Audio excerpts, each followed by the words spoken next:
Tito 2:11 a 14. Fala da graça de Deus. Você sabe o que é graça? Às vezes fica assim uma linguagem crentez, né? Só a graça, só a misericórdia. Mas a gente sabe diferenciar graça de misericórdia? Graça é o que? É favor e merecido. Isso é um resumo superficial da graça. Mas o que é misericórdia? Se graça é favor e merecido, é receber aquilo que não merecemos, misericórdia é exatamente o contrário, é não receber aquilo que merecemos. O que nós merecemos? Juízo, por causa dos nossos pecados, porque recebemos, estudamos há pouco na escola bíblica, recebemos uma natureza pecaminosa, contrária aos princípios e à santidade de Deus. Quando a gente peca, a gente ofende a santidade de Deus. Isso, por consequência, vem juízo. Então, misericórdia, a misericórdia de Deus, diz o texto, são a causa de não sermos, porque ela se renova a cada manhã. Então, a causa de não sermos consumidos é a misericórdia de Deus, é não receber aquilo que merecemos, juízo, tá? E graça é o quê? Favor de Deus. Tito 2:11 fala da manifestação da graça. Diz o texto o seguinte: porquanto a graça de Deus se manifestou salvadora a todos os homens, ensinando, numa versão, educando-nos, para que, renegadas as impiedades e as paixões mundanas, vivamos nesse presente século de maneira sensata, de maneira justa e de maneira piedosa. Como, irmão? Você deve fazer pergunta ao texto. O que, por quê, para quê? Como, aguardando a bendita esperança e a manifestação da glória do grande Deus, nosso Senhor Salvador Jesus Cristo, o qual a si mesmo se deu por nós a fim de remir-nos, resgatar-nos, remir-nos, resgate por preço, de toda a iniquidade, nós falamos também disso, e purificar para si um povo seu, zeloso, exclusivo, olha só, vou repetir, um povo exclusivamente seu, zeloso de boas obras, não é zeloso e de boas obras, zeloso por boas obras.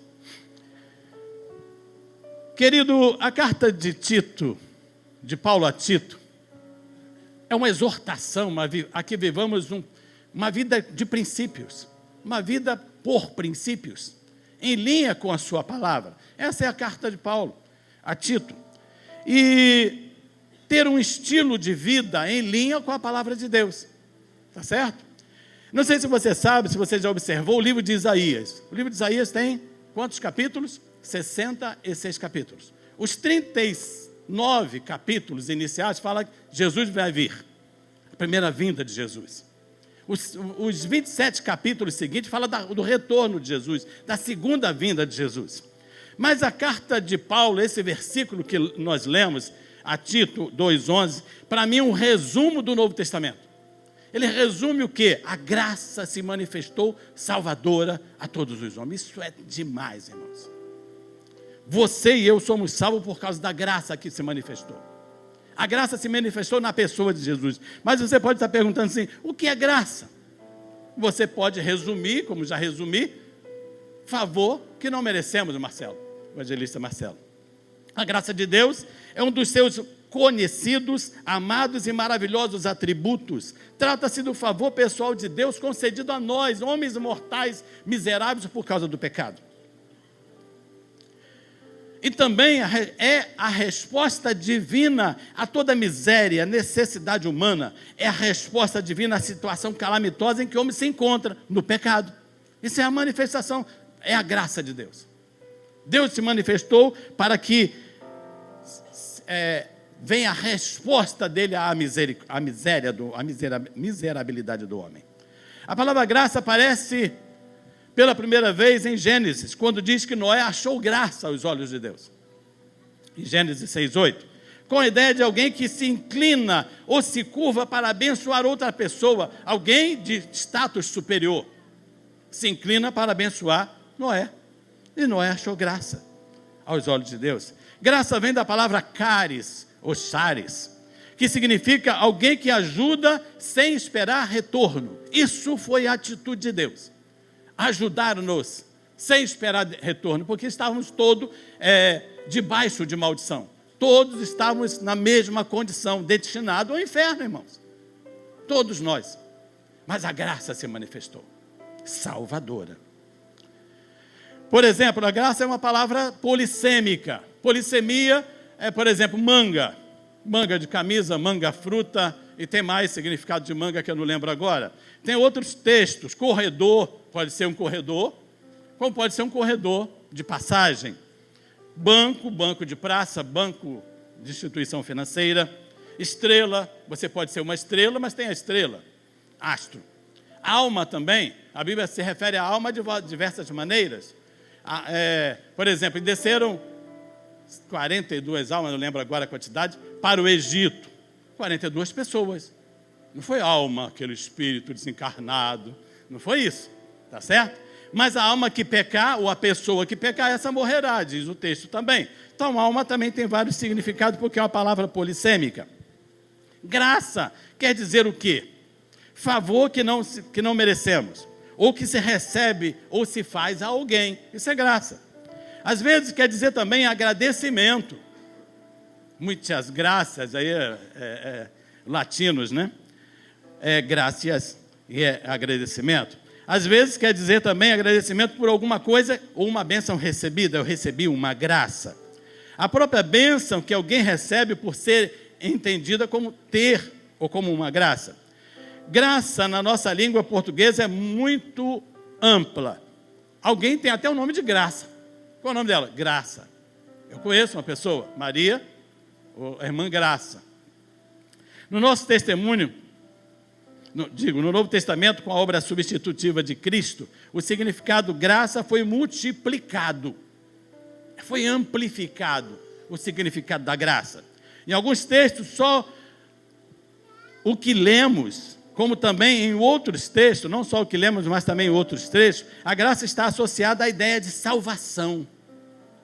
A graça se manifestou salvadora.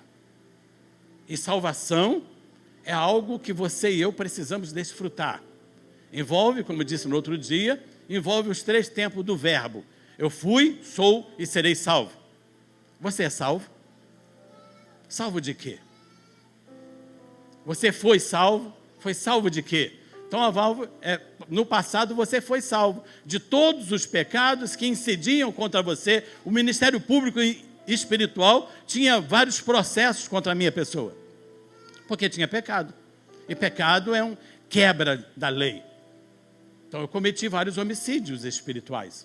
Existia vários processos, mas a graça se manifestou salvadora e me salvou quanto ao passado. Eu fui salvo das penalidades que incidiam contra mim. Eu e você, que decidimos por Jesus, também desfruta dessa graça. E quanto ao presente, você é salvo do poder do pecado, irmãos. Você e eu só pecamos se quisermos. Antes de pecar, o Espírito Santo fala conosco. Olha, isso desagrada a Deus. Isso desagrada ao teu dono. Você tem um dono. Fala para esse irmão. Você tem um dono. Esse seu dono é Jesus. Jesus é o teu dono. Nós fomos chamados, tem um texto de 2 Coríntios 5:15. E ele morreu por todos, para que os que vivem não vivam mais para si mesmos, mas para aqueles que morreu e ressuscitou. Então eu e você não devemos viver para nós mesmos. Isso é fácil, irmãos? Não. A gente quer viver para nós. Depois que constituímos família, então, nós vivemos para a nossa família. Mas em primeiro lugar, a nossa família é quem? Deus. Nós fomos adotados na família de Deus. Não sei se você sabe, a paternidade de Deus tem alguns aspectos.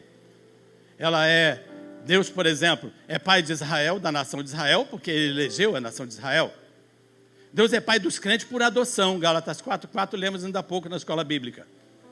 4, versículo 5. Para nos remir, para nos adotar. Fomos adotados na sua família. Deus é pai de Jesus. Tu és o meu filho amado e eu hoje te gerei. Pai por geração. Deus é pai da criação. Ele criou todas as coisas. Deus é pai de todos, mas nem todos são filhos. Só nos tornamos filhos por intermédio de Jesus.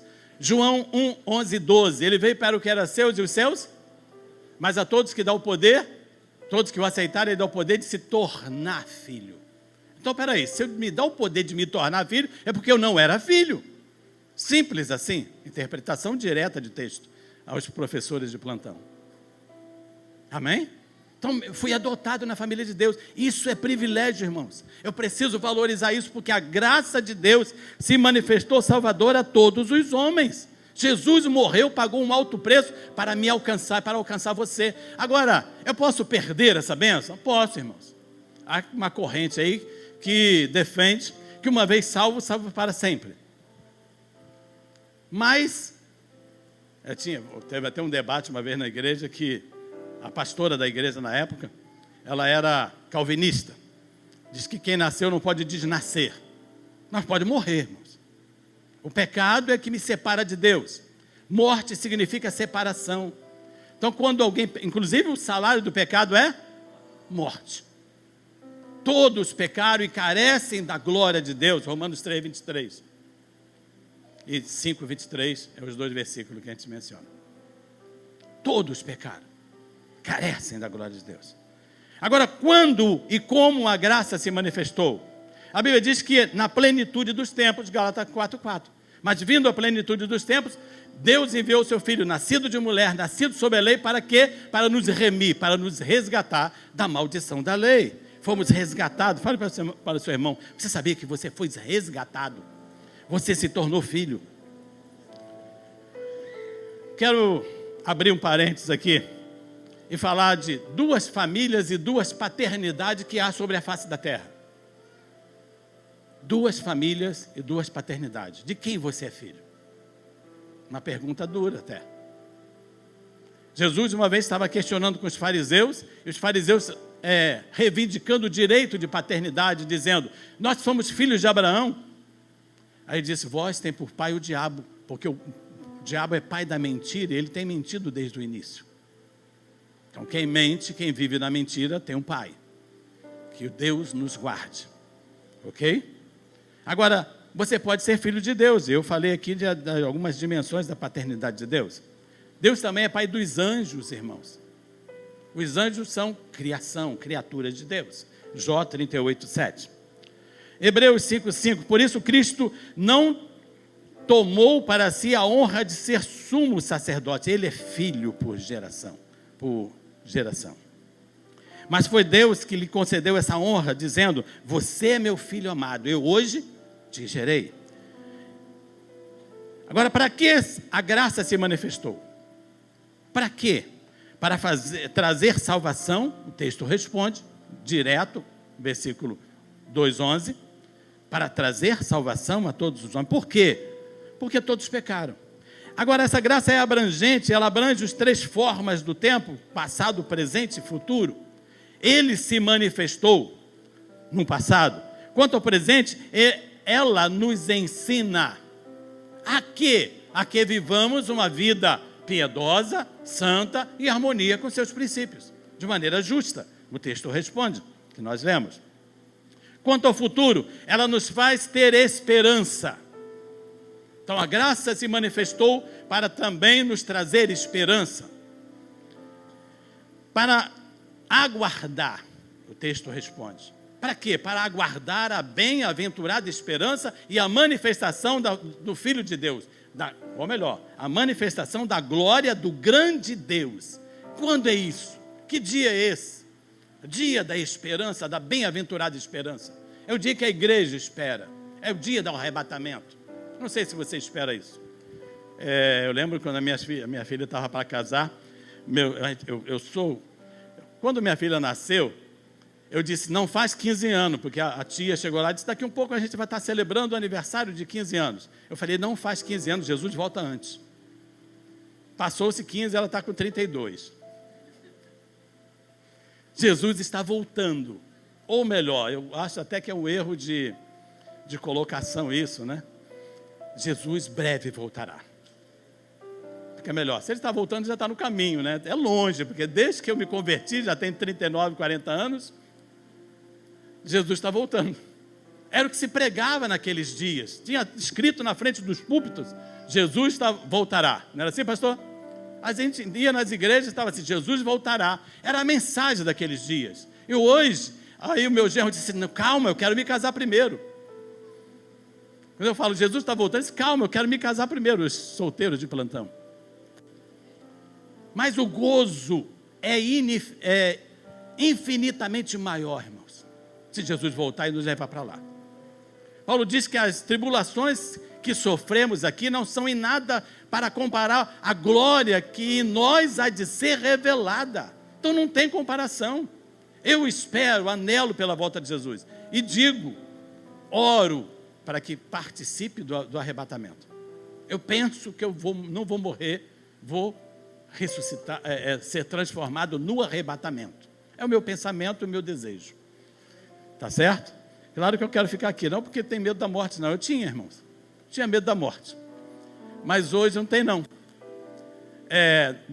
Durante a Covid, aí, durante a pandemia da Covid, eu estava viajando, eu morava em Campos, e a gente viajava, e quando os ônibus voltaram, o ônibus vinha cheio, irmãos, de máscara, todo mundo, e quando alguém tirava a máscara, eu falei, por favor, moço, coloque a máscara. Aí, eu ficava orando, Senhor, se tem propósito comigo, então eu não vou morrer de Covid. Porque se ele tem propósito ainda na minha vida, que se cumpra esse propósito, e eu quero contribuir para isso. Você quer? Você deseja contribuir para que o propósito de Deus se cumpra na sua vida? E a Bíblia diz, Jó, diz que os propósitos de Deus não podem ser frustrados. Se Deus tem propósito e você está em linha com Ele, calma. Os propósitos de Deus vão se cumprir na sua vida. Amém? Então, para que a graça se manifestou? Para aguardar a bem-aventurada esperança, que é o arrebatamento da igreja. Observe que o apóstolo Paulo, escrevendo aos Romanos, capítulo 13, versículo de 11 a 13, diz, isto digo, conhecendo o tempo, que já é hora de despertarmos do sono. Muita gente está dormindo. Muita gente está na igreja e deixando a vida me levar, como canta a música do mundo aí. Deixando a vida levar. Desperta, irmãos. Deus tem algo para fazer com você. Não precisa ir para as nações. Você pode fazer evangelismo, pode fazer missões aqui. Ontem eu estava na frente da Casa de Bahia, aí veio um garoto pedindo ajuda para comprar uma quentinha para ele. Eu dei a quentinha, ele ia saindo, eu falei, calma, rapaz, calma, não te dispensei ainda. Falei, sabe que Deus quer mudar a sua história? Deus quer, mas você precisa fazer uma aliança com Ele, para que Ele mude a sua história. Você precisa fazer uma aliança com Ele. Ele mudou a minha. Aí falei para ele mudou a minha, pode mudar a sua. Aí ele ficou olhando, tal, falei de Jesus para ele, aí ele foi embora. Depois ele olhou para trás, estou eu observando ele. A gente precisa fazer missões, pregar, falar de Jesus. E se você não tem dom, viva, seja o evangelho vivo na sua vida. Viva o evangelho, viva essa graça que Deus manifestou, salvadora à sua vida, com alegria. Sabe o que eu oro, irmãos? Salmo 51, Senhor, torna a dar-me a alegria da salvação. Então os pecadores a ti se converterão. O salmista ora assim, Salmo 51. E minha hora está acabando, pastor. Que isso? Então a graça se manifestou com fins didáticos. A graça se manifestou e com a finalidade de nos ensinar, fins didáticos. Ela nos ensina a renunciar às paixões e à impiedade e às concupiscências que são desejos mundanos. E viver nesse presente século, de uma maneira piedosa, de uma maneira justa. A NVI, a versão NVI, traduz dizendo, ela nos ensina a renunciar à impiedade, às paixões mundanas e a viver de maneira sensata, justa e piedosa nesta era presente, ou neste presente século. A NVI traduz assim.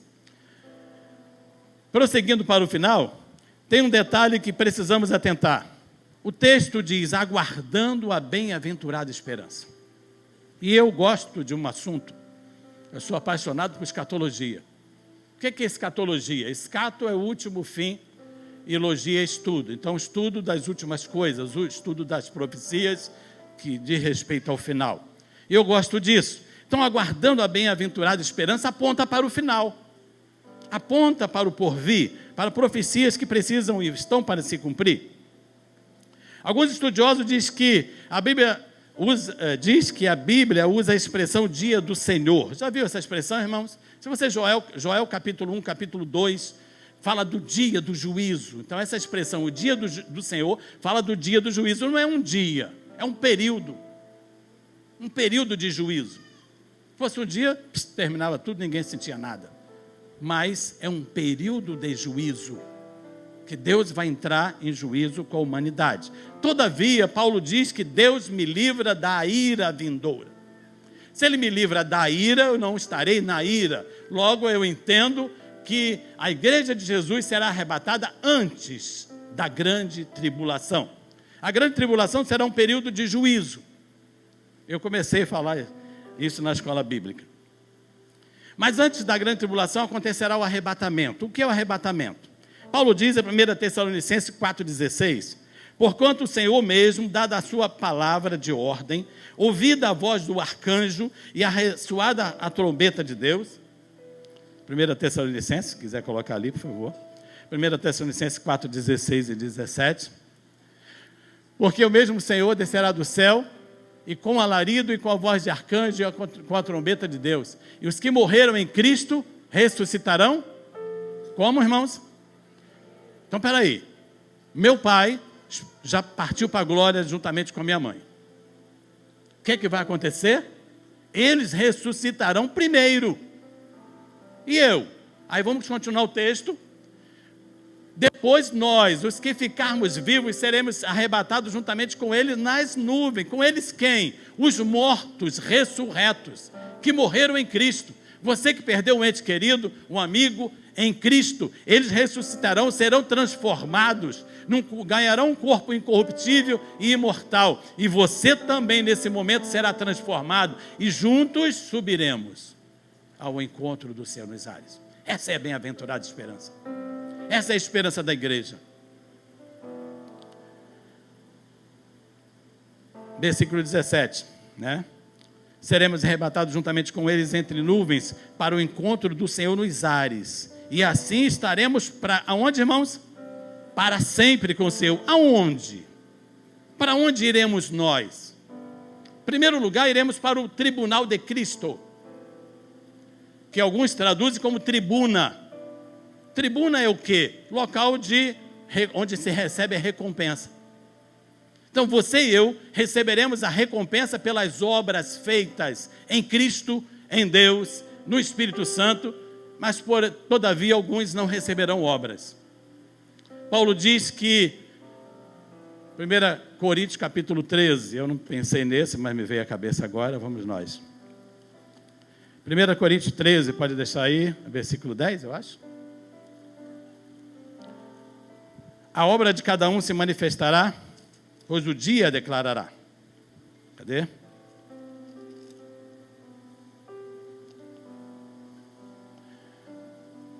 Versículo 12. No 11 diz assim: porque ninguém pode lançar outro fundamento, além do que já foi posto, o qual é Jesus Cristo. Contudo, se o que alguém edificou, ou edifica sobre o fundamento, é ouro, prata, pedras preciosas, madeira, feno e palha, manifesta se tornará a obra de cada um, pois o dia a demonstrará, porque está sendo revelada pelo fogo, o qual seja a obra de cada um. O próprio fogo provará. Aí ele diz o seguinte: se permanecer a obra de alguém que sobre o fundamento edificou, esse receberá galardão. Se a obra de alguém se queimar, sofrerá ele dano, mas o tal será salvo, todavia, pelo quê? Pelo fogo. Alguns não terão galardão. Por quê? Fez a obra de Cristo com motivação errada. Não fez a obra em Deus, ou através de Deus, através do Espírito Santo, ou através de Jesus.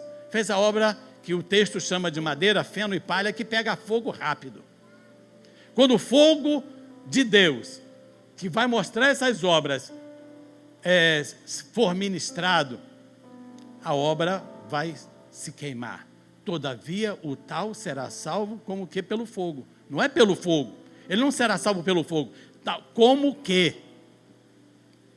Aí diz o texto que ele sofrerá detrimento, sofrerá dano. Imagine que eu tentei fazer a obra de Cristo, me esmerei por ela, só é que com motivação errada. Para aparecer, pastor? Com motivações para ser reconhecido, por exemplo? Aí, essa obra pegará fogo. Eu serei salvo? Serei. Todavia, ficarei constrangido. E outra, quem receber galardão, fizer a obra em Deus, motivado pelo Espírito Santo, movido pelo Espírito Santo, ou em Jesus, o que acontece? Ele receberá galardão. Eu não vou receber. E aí, irmãos? Ficarei constrangido. Mas estarei salvo, porque eu fui envolvido pelo arrebatamento da igreja. Eu fui arrebatado. Se eu fui arrebatado, eu subi. Estou salvo. Todavia, não tão feliz como o outro.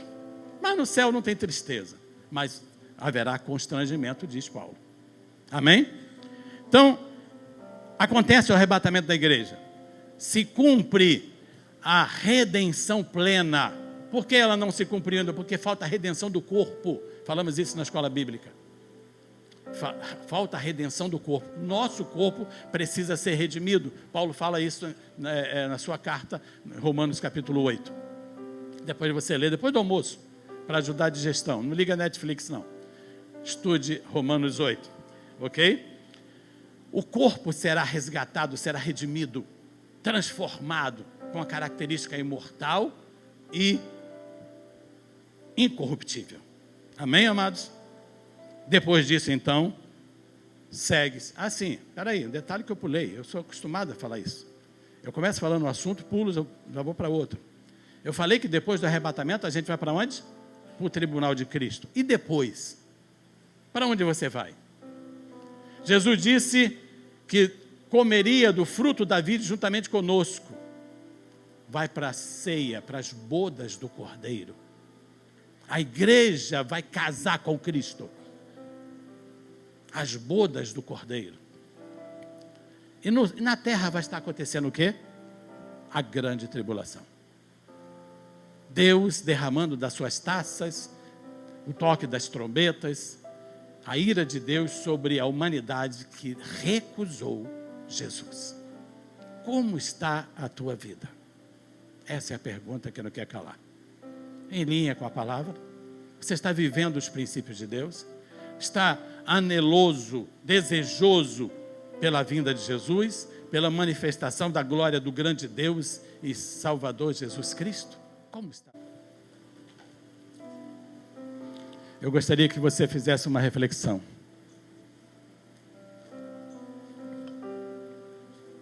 A graça de Deus se manifestou salvadoras a todos os homens.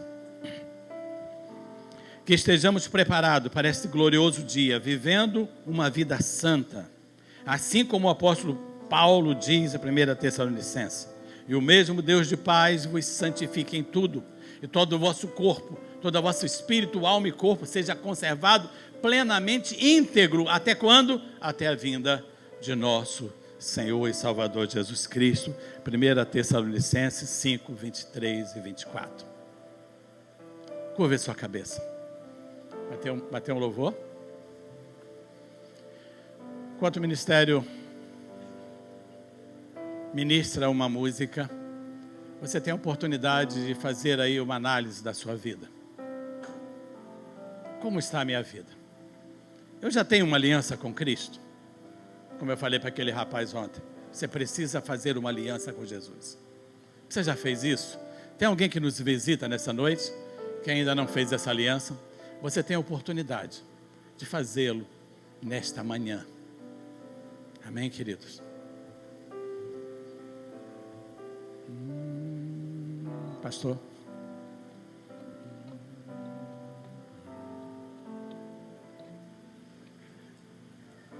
Quero desde já agradecer a confiança. Foi uma honra. Coloca a sua mão para o alto assim, em nome de Jesus. Enquanto o Ministério do Louvor se prepara, você canta comigo aqui, sem os instrumentos mesmo, só a igreja. Ele pode voltar agora.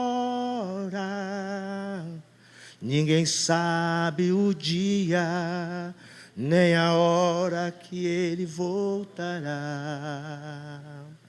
Ele pode voltar brevemente. Prepara-te, irmão, para não ficar.